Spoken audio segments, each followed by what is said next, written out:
Welcome to the show, everybody. This is the Farsi Show presented by MyBookie, mybookie.ag, and it is wonderful to have you along for the ride. Phillies have a fantastic road trip. I mean, it really is hard to ask more than, hey, 5-1 on a 6-game road trip. And the only game they lose, they show up at, what was it there, 3 a.m. in Cleveland, Ohio, to start a 3-game series there with the Guardians. And every other game that they didn't, we're going to get it at 3 a.m., they won. So that's a good thing. Maybe sleep does have something to do with it. Zach Wheeler was absolutely dominant yesterday.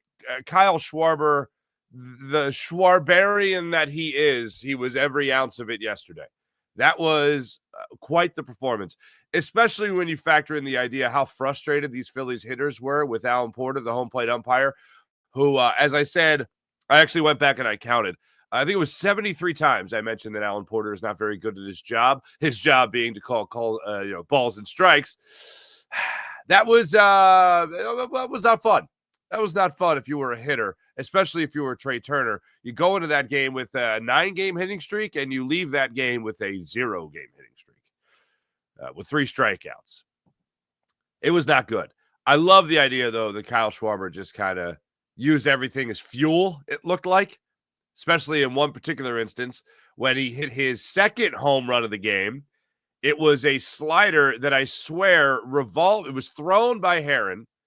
Then it revolved around Kyle Schwarber into the catcher's mitt for somehow magically a strike. First strike of the at-bat. It was a 2-1 count at that point. And Kyle Schwarber just you can kind of see him step out of the batter's box for a second and just go, I don't think so. I don't think that was a strike. And then the next pitch, he belts out of the ballpark for a 2-run home run. And also a big sigh of relief to get some insurance runs for the Phillies there in the 8th inning. Everybody that pitched, though, did great. You had 3 pitchers pitch for you yesterday. Zach Wheeler, the most notable. 7 scoreless, 8 strikeouts. You love to see it. Jose Alvarado came in, was perfect. Jordan Romano came in. He was perfect.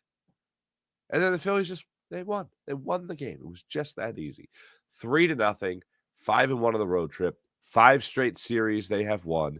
It was beautiful to follow all of it yesterday. Also, over the weekend, Phillies really just dealt for the most part. Really considering the last 6 games they've played, including the 3 games, obviously, in Tampa. This was just, you know what it was? It was a sight for sore eyes.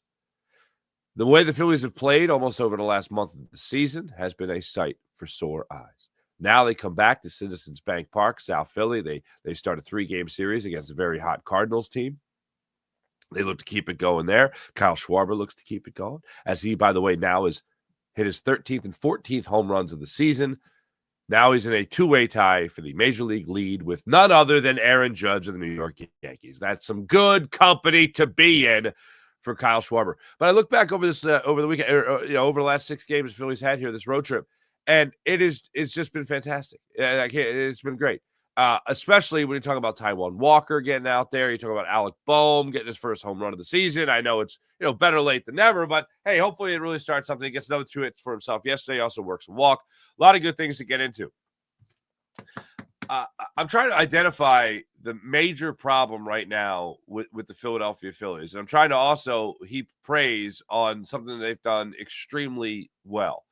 And when it comes to the criticism with the Phillies, it really comes down to what we have been concerned about over the last 3 years. And it's just whether or not hitting will dry up. Now, yesterday, Kyle Schwarber was the star of the offensive show. No question about it. But when you have a lineup like this, you need somebody like that to be able to step up at least once. So just one person can make that much of a difference. Yesterday, you got 3 runs. All 3 were courtesy of Kyle Schwarber. There are days, unfortunately, where it just looks like nobody can swing the bat well. Game 1 of this series, most notably, whether you want to blame that on sleep or not, I choose not to. But it seems like there's always those instances where this lineup just goes cold, and they could barely even record a hit. They can't hit with runners in scoring position. They make boneheaded base running mistakes. Nick Castellanos, game 1 of the series, trying to stretch a single into a double.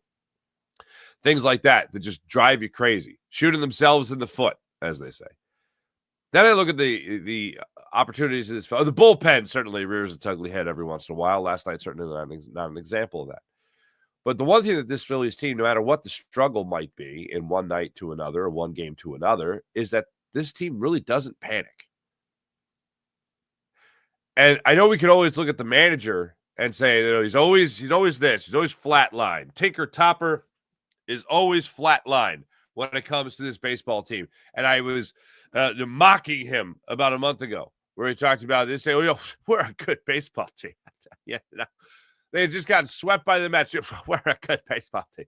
Like scoffing at the idea that they would ever underachieve in a regular season, that is.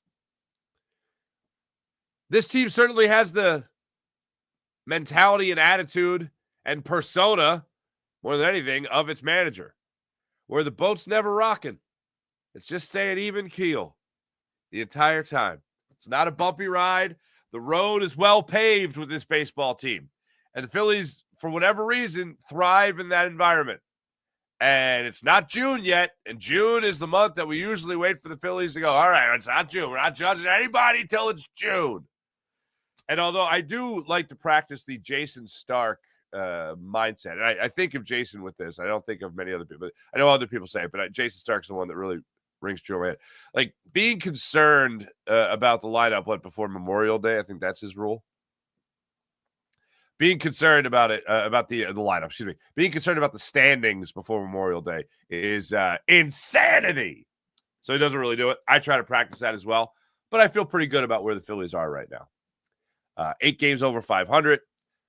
I hope, and I don't think. I hope they haven't played their best baseball. I don't think they've played their best baseball. I believe they have better baseball to play in front of them.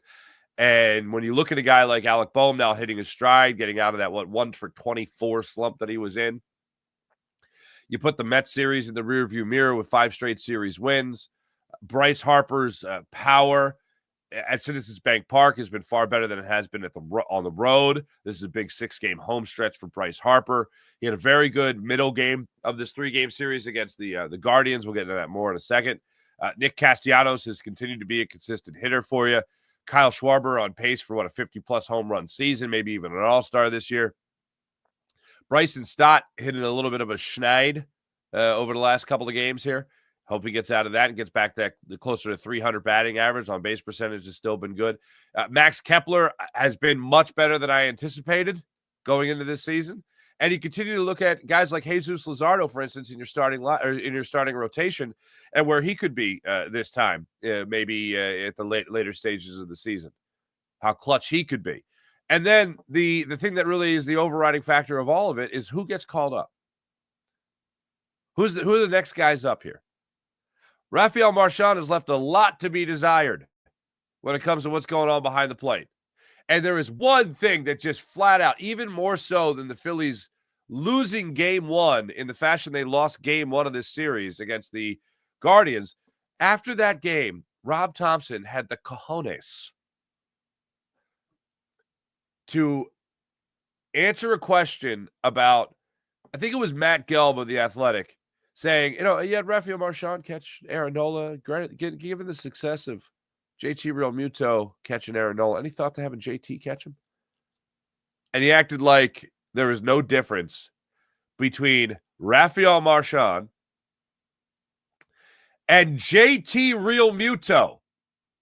For those that maybe haven't been following very closely to baseball over the last decade, JT Realmuto, often referred to as the best catcher in baseball.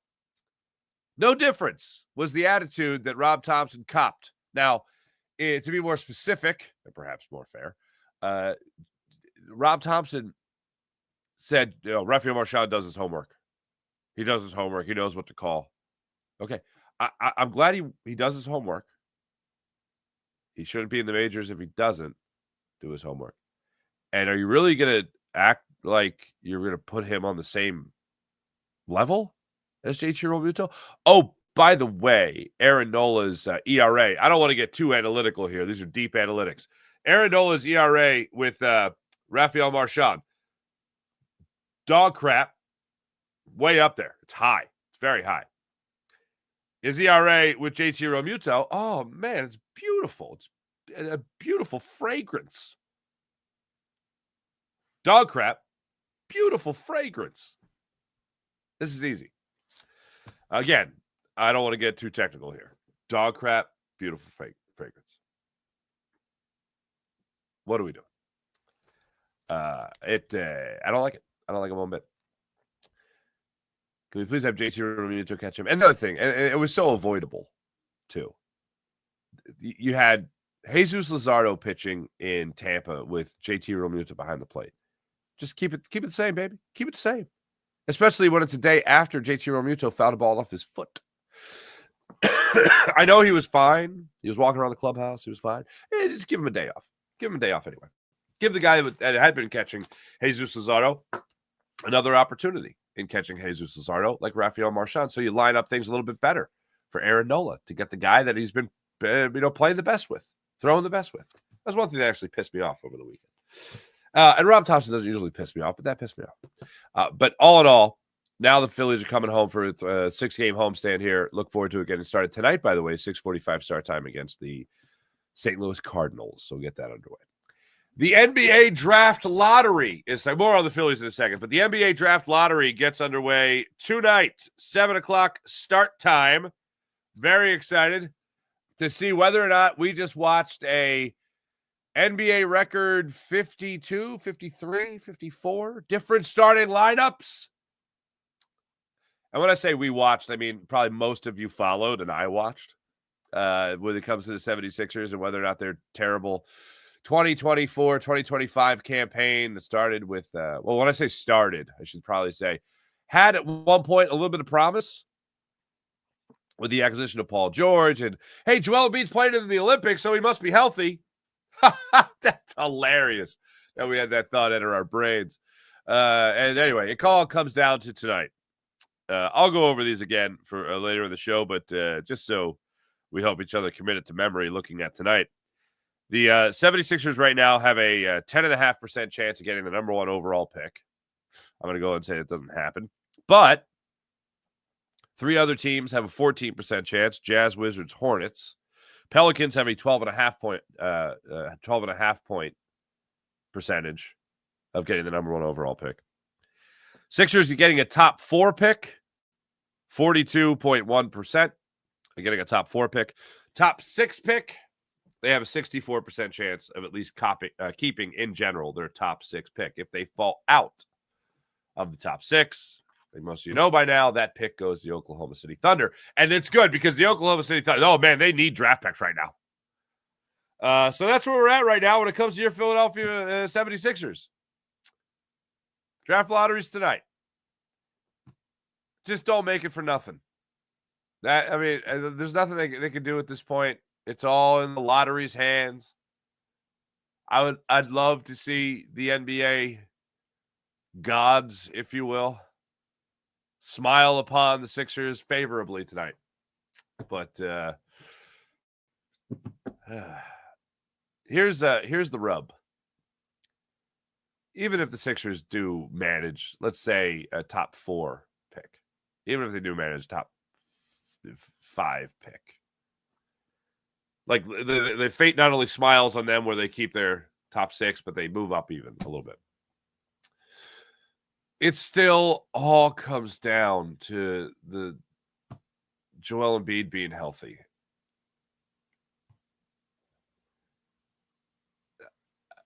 There's no hope for the 76ers right now. That's how it feels. You want to believe, but I think we're all in the same boat here as people that root for the Sixers. It doesn't matter until you show me.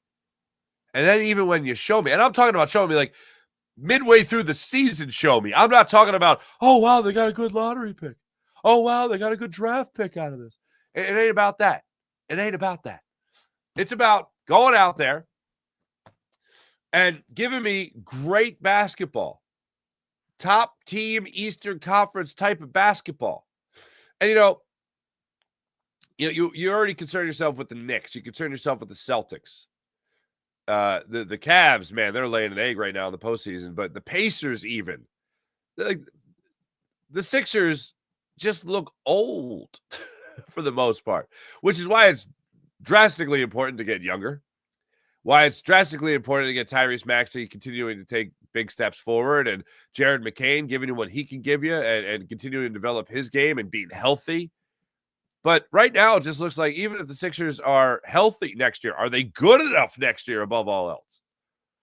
And that question, for me, is answered with a nope. That's how that feels right now. Because even if Joel Embiid is healthy next year, I don't see him still having MVP potential in that body of his. I see him managing, load managing for the rest of his career. Oh, yeah, it's only, a 4-year deal left after that? Oh, God. Hopeless is how you feel watching this Sixers team right now, following this Sixers team right now. So until they go out there and show you that they could consistently beat a team like the Pacers or the Celtics or the Knicks, and they can really compete to actually move past any one of those teams in the postseason to get to an NBA Finals, yeah, we're all in the same boat here. Any glimmer of hope that they could give you would just be getting the best possible draft lottery spot and then getting the best possible player they can get on this squad from the six guys that could potentially get here. That's if they get a lead. Can they get a smirk from the basketball gods tonight in the lottery? Can they get a smirk? Or can they get a smile? A smirk would be they keep their top 6 pick. A full-blown smile would be they get a 4 or 5. And then, I don't know what you would call it. A good old-fashioned hearty laugh if they get the number 1 overall pick. That would, of course, give you the most hope. But until they go out there and show you, it just... Here's the one instance where I won't fault fans for a wait-and-see type of attitude. Because we have waited. We've been patient. We've seen, and we have been wildly disappointed. That's where we're at right now when it comes to your Philadelphia 76ers. Ain't it fun? Yeah, it's a blast. So let's talk about something that makes us feel a little bit better. Your Philadelphia Phillies. Let's get into yesterday just for 1 second here. Take a look at this. These are the numbers from yesterday, your box score. For your Phillies team, Bryson Stott did get a hit for himself yesterday, which is good to see. Also worked a walk on base twice. Good for a leadoff hitter. Kyle Schwarber, clearly a cut above the rest with his 2 hits, both home runs, 3 runs batted in, all the runs you needed. Gets his batting average up to 269. Nice. 404 on base percentage. That's pretty awesome as well. And then Alec Boehm getting you 2 hits in the ball game, getting his average just under 250 now. Let's get something going here for Alec Boehm. Love to see that average continue to climb.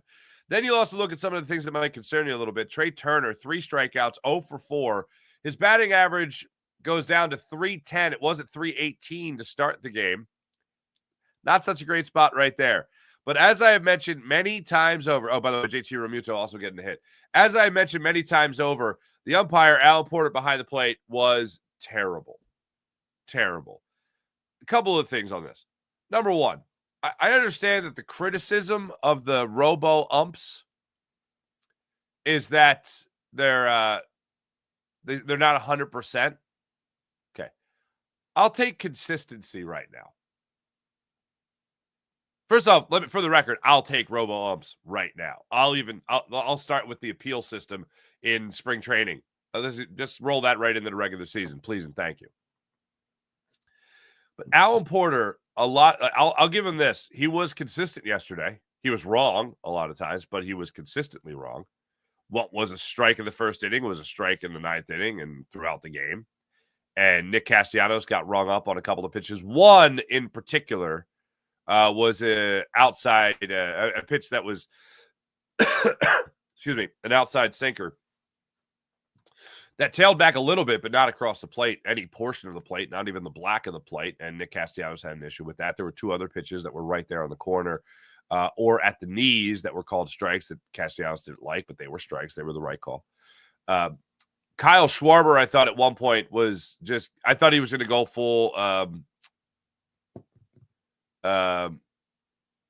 Hernandez on Porter yesterday, where a pitch was called, I think it was at the knees, and it was low.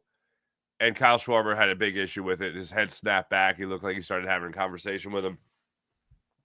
And ESPN had the ump cam linked up yesterday to Porter. And there was a great shot. I wish it would have stayed on Kyle Schwarber arguing about the call, but it did not, unfortunately. He gets back in the box, and then he handles his business. And I believe that was his first home run of the game. Then in the 8th inning, the second home run, actually I should say, I think it was the 6th inning of the game. He steps up to the plate again. He's got a 3-1 count. Bryce Harper had worked a walk already, so he got a runner on first with 1 out. Trey Turner struck out one of his 3 times. Bryce Harper comes up, works a walk. He got a runner on first with 1 out. 3-1 count to Kyle Schwarber. Ortiz throws him a curveball that drops in around the middle of his shin, so low, considerably low. And Porter, streak, makes it a 3-2 count.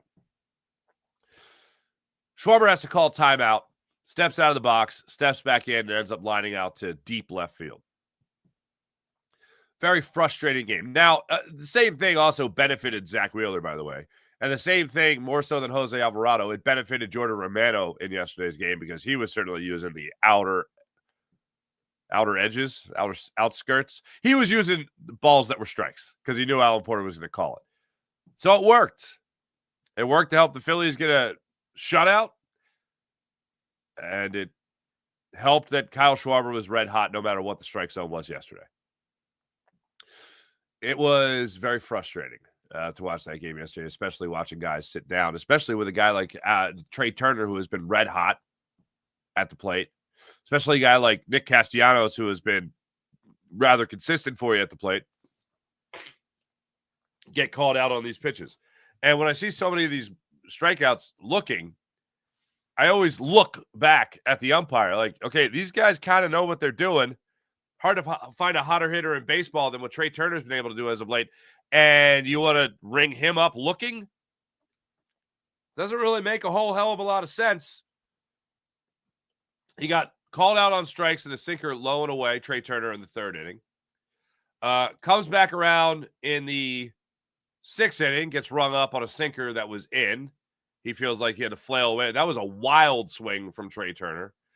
Then he goes down swinging at another slider. That was a wild pitch as well. Or not, I shouldn't say wild pitch. That was the same pitch that he had swung out earlier in the game. But this one he took. So he goes down twice looking yesterday on pitches that were not strikes. Little bit of an issue with the way the game was umpired yesterday, and it makes me want to desperately beg Major League Baseball to advance the process of robo-umps, as they're so affectionately referred to now. At least give me the challenge system that we saw. Alec Boehm, was it the homestand? I think it was the homestand, the recent homestand. Alec Boehm, the last homestand, actually signaled for the appeal where he tapped the top of his head, tapped the top of his helmet. He has my support. So that's where we're at right now as far as baseball goes with robo-umps. As far as the game goes yesterday, let's start with number 1, Zach Wheeler. Just a masterful performance. My favorite thing that he did yesterday, my absolute favorite thing from Zach Wheeler came in the 6th inning of yesterday's game, where he gives up a 1-out double to Kwan. He had him 0-2, lost him 3-2. 3-2 fastball, caught way too much of the plate. Kwan just drilled it to the right center field gap and got on second. So there you go. Then he walks Sheeman. Sheeman is first and second with 1 out. Ramirez steps up. He actually tattooed a cutter to center field. Rojas was all over it, so now he got 2 outs of the inning. So now he's facing Carlos Santana. Carlos Santana sees 3 pitches. The 3rd pitch he sees is a curveball that just absolutely buckles him. He tried to hold up the swing. Didn't matter. It was a strike anyway. Dropped it in beautifully. Here's what I love about that. At that point in the game, 6th inning, Zach Wheeler had thrown 83 pitches. Only 7 of those 83 pitches were curveballs. He broke out an 0-2 curveball. He only threw one other curveball in that inning, I believe. Yeah, one other curveball in the inning, and he threw 14 pitches in the inning, or 19 pitches in the, 22 pitches in the inning. Only one other pitch was a curveball. Broke out the curveball on Santana. It was the last pitch he threw in the 6th inning, sat him down. It was a nasty 12-6 hook. Nasty. Then he comes out in the 7th inning, and he has his easiest inning of the night. 9 pitches. Manzardo grounds out to second. Naylor flies out to center field. Great play by Rojas, by the way, at the wall. And then Arias grounds out to third to end it. 9 pitches for Zach Wheeler in the 7th inning. He finished up with 93, 7 scoreless, 3 hits, 2 walks, 8 Ks. That's a nice night. That's a nice night for Zach Wheeler. Now, offensively speaking, weren't able to get much going again here for the Phils. Show you the numbers here again. They come up with 6 hits. Not great, but good enough considering 2 of those 6 hits were home runs. In one of those instances, one guy was on base. So big bang, boom, 3 runs scored for your Philadelphia Phillies, all courtesy of Kyle Schwarber in yesterday's game. 2nd inning of the game, he gets a 1-1 changeup, middle in. He does not miss it. Not even a little bit. He blasts that one out to right field, and he knew it from contact. 1-0 Phils. Then fast forward to the 8th inning for Kyle Schwarber. Again, this pitch by Heron, he's got Kyle Schwarber clearly trying to pitch around Kyle Schwarber. Clearly trying to pitch around Kyle Schwarber. Wants nothing to do with facing Kyle Schwarber. Wants to keep it a 1-run game. At this point, you already had Stott on base with a walk. Stott worked a full count. Works the walk. Turner steps up to the plate. Stott steals second. Turner goes down. Harper lines out to left field. Kyle Schwarber's up in the count, 2-0. Heron throws that slider that was way inside and gets not even. Now, this was where consistency is not the argument for Alan Porter because this pitch was way too inside. Schwarber gets called. He calls the strike. It's 2-1 count. They then set up away. So, again, still trying to pitch around Kyle Schwarber. They set up away. The pitch comes right over the middle of the plate. A sinker with no run. Goes right over the middle of the plate. And Heron missed his spot. Schwarber did not miss the pitch. 397 yards, center field, 2-run home run, 3-0 Phils. Everybody can exhale. Bottom of the 8th inning, Wheeler's night is done. Alvarado comes in. He's just cooking in last night's game. 14 pitches, gets through that with a strikeout. Jordan Romano then comes in the 9th inning. He gets through that. 13 pitches, 2 strikeouts. Just humming, man. Just humming. And I look back now over this road trip where, again, the most important thing, the main thing is the main thing. They won 5-1 on the 6-game road trip. They have now won 5 straight series. They've played 5 series since getting swept out into Flushing, New York against the Mets. They have won every series since, including a sweep of the Tampa Bay Rays, fighting, scratching, clawing to get through an extra innings affair that Thursday night before starting the weekend series in Cleveland. They did everything they needed to do. Alec Bowman's his first home run. Zach Wheeler gives you 13 2/3 innings, allows just 2 runs over that span, including the 7 scoreless yesterday. Kyle Schwarber's red hot. Trey Turner's been red hot.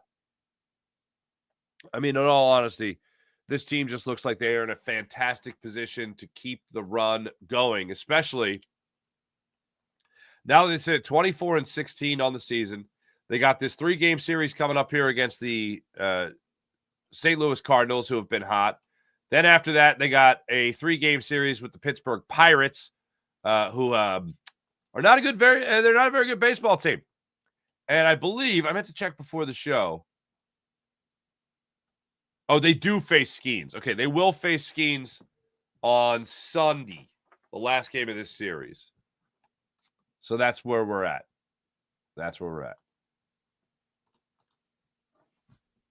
The St. Louis Cardinals, by the way, are just on fire now. 1, 2, 3, 4, 5. Whoops. 1, 2, 3, 4, 5, 6, 7, 8 games They have won 8 games in a row. They have won 10 of their last 12. They have been on fire. And by the way, they have beaten the Mets twice in that span. They swept the Pirates. They swept the Nationals. But now it's time for the real test. Beat up on all those Punch and Judy teams. Now you got the Phils, baby. Our loyal listener and viewer, Ari, St. Louis Cardinals fan, but also an Eagles fan, so we love him for that. It's going to be a fun one. So there you go. Get your best baseball going here, Phils. Keep it rolling.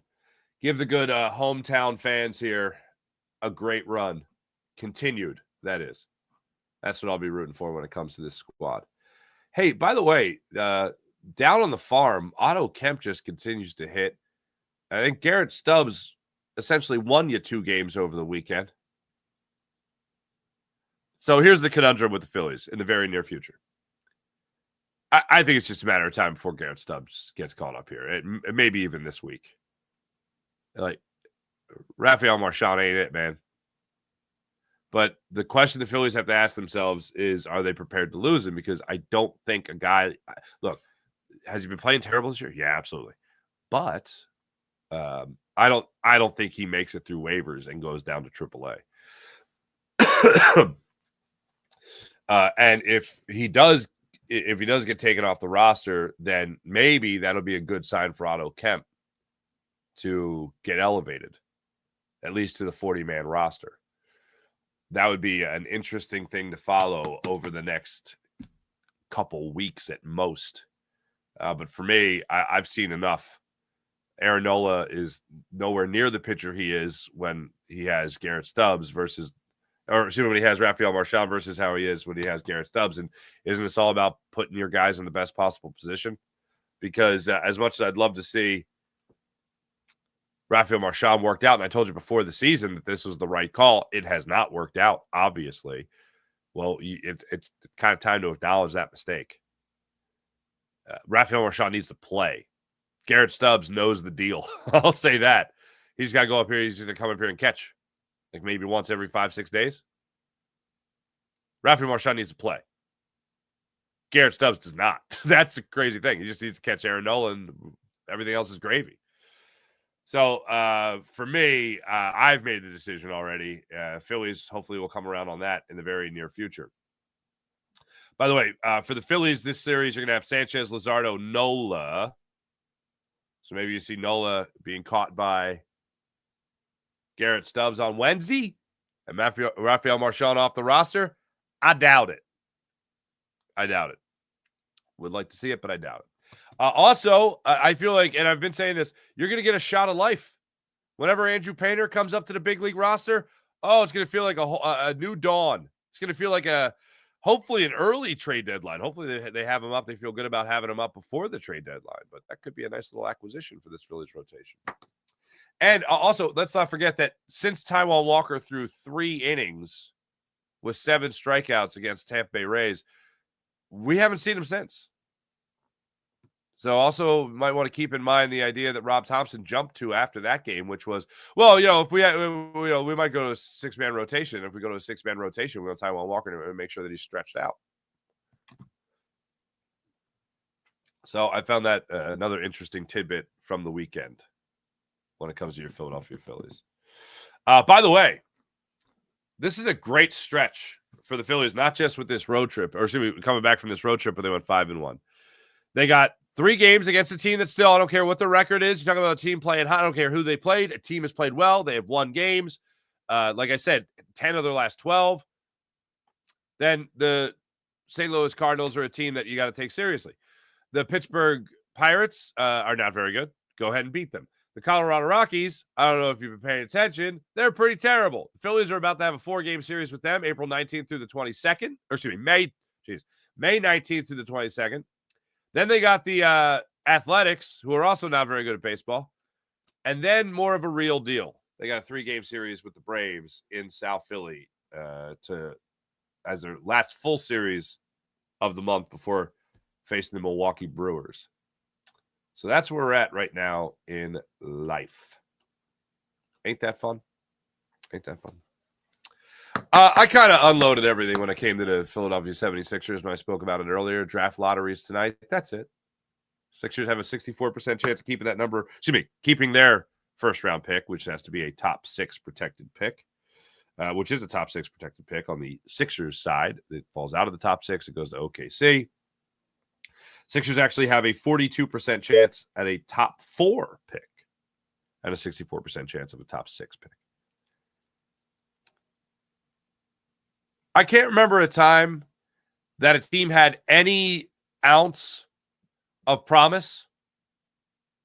Like any ounce of, like this has a tiny bit of promise, what the Sixers have right now. Tiny bit of promise. Tiny bit. I don't believe in it. A tiny bit of promise isn't, oh, let's jump on that bandwagon. No, it's not that at all. But I can't remember a time where a team had a little bit of promise. Just enough to say they have a little bit. And I've had less faith. I've had less hope than I have with the 76ers team as constructed.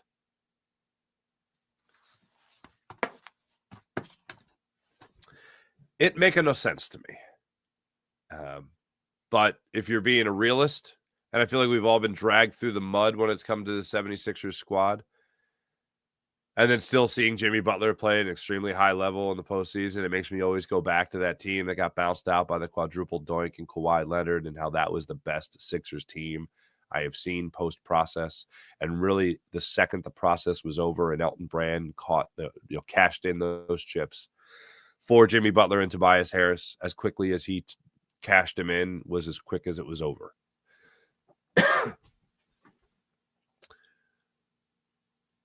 We're talking maybe February where we could decide for ourselves whether or not the Sixers are really a team worth investing in again for more heartbreak. That's what we're looking at. Tonight is a minuscule step, but a step nonetheless. And I can only cross my fingers that the ping pong balls bounce in the right spots for the 76ers to get a top 3 pick. Top 2. Give me the number 1 pick. That might put the good vibes in motion for the upcoming season. That's really it.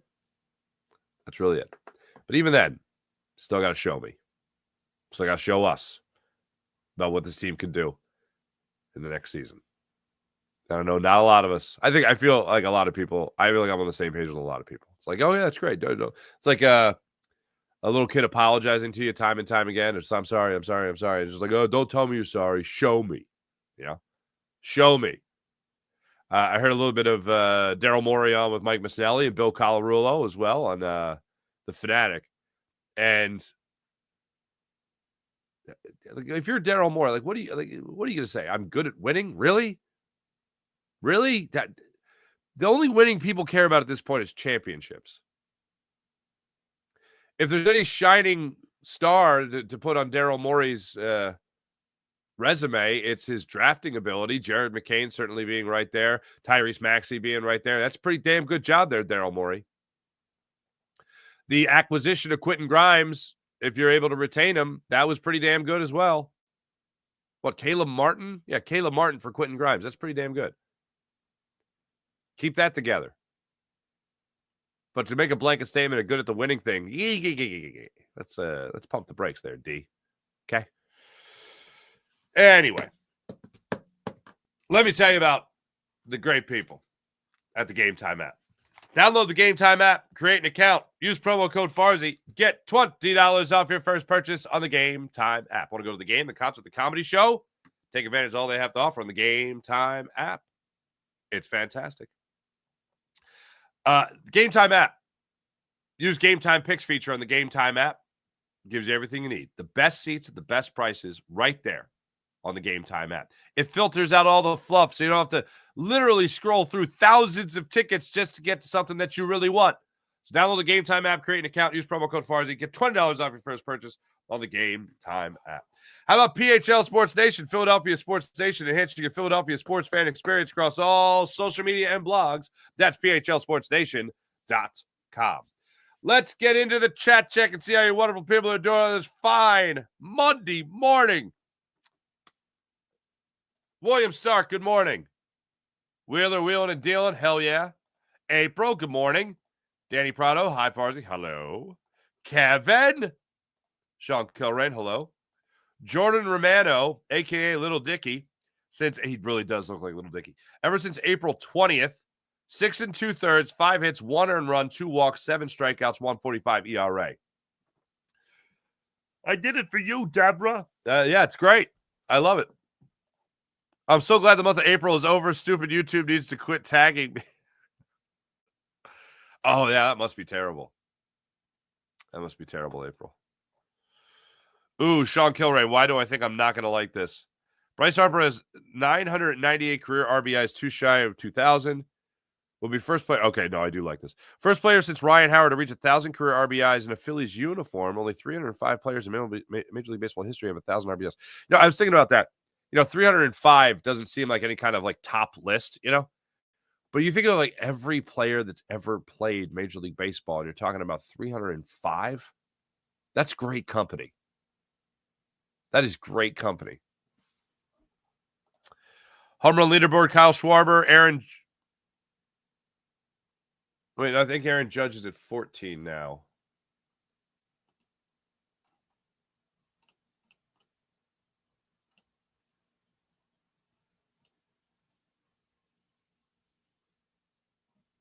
Aaron Judge, 14 home runs. Kyle Schwarber, 14 home runs.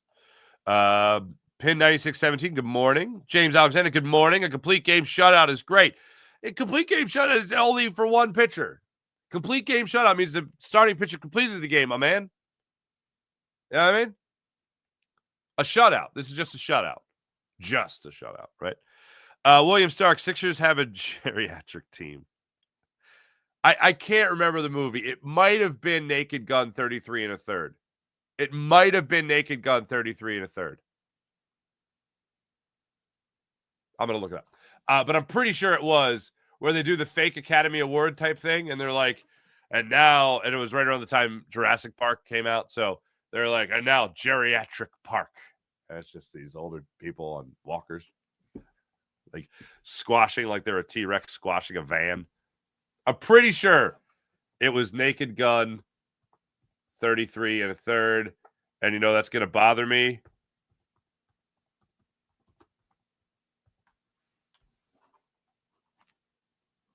Okay, it's the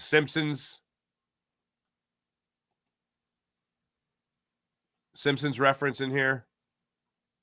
I don't have any care about that. It was Naked Gun.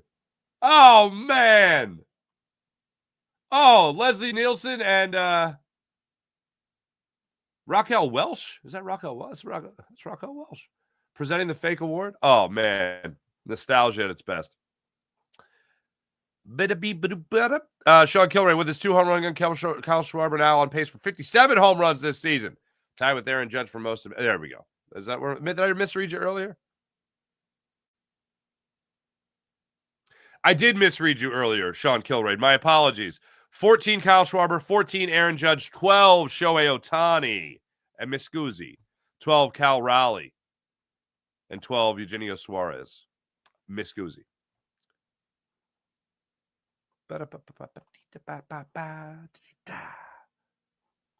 Sean Kilray, 9 strikeouts are a season high. He's now 5-2 with a 2.53 ERA. Oh, for McAble. McAble, there you go. He's dealing. Rob V. What's up, Rob? February, this team is on a long tunnel headed to nowhere. You trust this team to make the right pick? I trust Daryl Morey to make the right pick. I do. But after that, not much. I don't trust Joel Embiid to stay healthy. I don't trust that Paul George has great basketball left in him. Here's how the Sixers season ends, I believe, next year. They're a 6th seed. And they get bounced out in the second round of the playoffs. And it ain't close. That's how I feel the Sixers season ends next year. That's not a brag. Excuse me, did I say second round of the first round of the playoffs? They get bounced out in the first round of the playoffs. To say they're a playoff team is not a brag. It might be a bit of a brag to say they avoid the play-in tournament, but they get bounced out in the first round of the playoffs next year. That's the way the season ends. Again, Joel Embiid's no longer an MVP candidate. Paul George is no longer the guy the Sixers thought they acquired. Tyrese Maxey, Jared McCain, and whoever their draft pick is, hopefully they get a draft pick.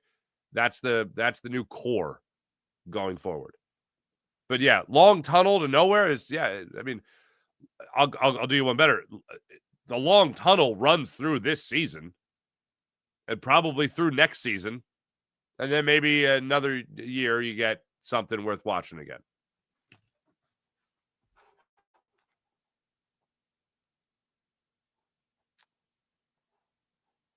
Thank you, Rob. Appreciate it. Let's get to the morning rush brought to you by Sky Motorcars. SkyMotorcars.com. Phillies, Cardinals tonight. 6:45 start time in South Philadelphia as the Phillies start this 6-game homestand. Very much looking forward to the Phillies keeping the winning ways going tonight, especially when you look at the pitching matchup for this evening. You are looking at Christopher Sanchez against Matthew. I always say his name wrong. It's Liberatore. Lefty matchup tonight. Liberatore is 3-3 on the season with a 3.07 ERA, 6 walks. Christopher Sanchez 4-1 with a 2.89 ERA. Things looking good there for Christopher Sanchez, giving up 4 home runs. The Phillies, they did face Liberatore. I think it's just Liberatore. Already this season, and they did not fare well. He went 6 scoreless, 3 hits against the Phillies in that situation. Sanchez, if you remember, was trying to get the Phillies off the schneid in that series earlier in the year, and he did just that. That's the game he induced. I think 4 double play balls. The Phillies induced 5 in total in the game, but he had a hell of a start there. 6 1/3, 1 run, 8 hits, 2 walks, but was just masterful when it came to getting the double play balls against the St. Louis Cardinals. It worked out beautifully in that regard for the Phils. Hopefully he won't need that many to get things going there for the Phillies against the Cardinals.